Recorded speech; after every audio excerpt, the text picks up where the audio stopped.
Welcome back, I'm the Watch Nerd. On this video, it's a very cool subject, and it's if 36 millimeters is now a woman's watch. I personally talked to somebody today about it, and they said 100% modern day that 36 is a woman's watch, and many collectors do believe that. But then there's also the flip side. I've seen people walk into retailers while I'm there, men, and these guys are, pretty big wrists. I mean, 7.5 to 8 inches some of the time, and they ask for a 36 millimeters. So I see both of the arguments.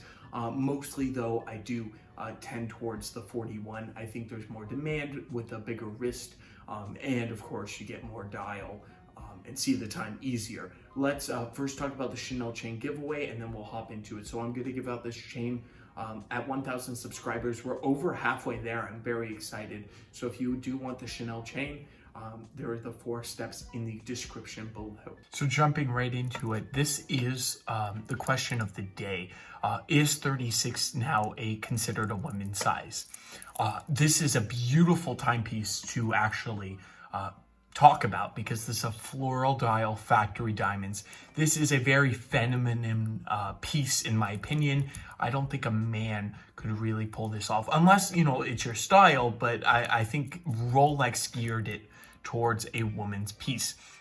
It is stainless steel with a white gold and a fully diamond bezel. Of course, this is factory, so that means they are all flawless, very, very high color in there with the diamonds. And the dial is floral. That means no lume, no real indices. All you have is a 6 and a 9 and a date at the 3 o'clock. It's the date just. It has the regular same movement in there. The bracelet's the same. Everything's the same. Just the difference is that dial. It does make it a lot more unique, and it's a very cool watch. But the question of the day is 36 a man's watch? Now, I'm wearing a Longines 34 millimeters on this, my personal watch, and I think it pretty much does super well on my wrist.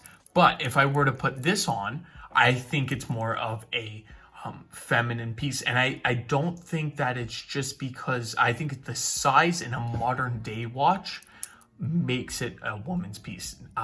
And yes, I understand that some people say that, it's kind of hypocritical that if you can wear a vintage Rolex that's 36 millimeters, why can't you wear a modern one? Because technically the modern ones, they're built better, they have a more solid and, all around a cooler piece. But if I were to buy a modern Rolex, I would always go for the 40 or a 41, of course, now.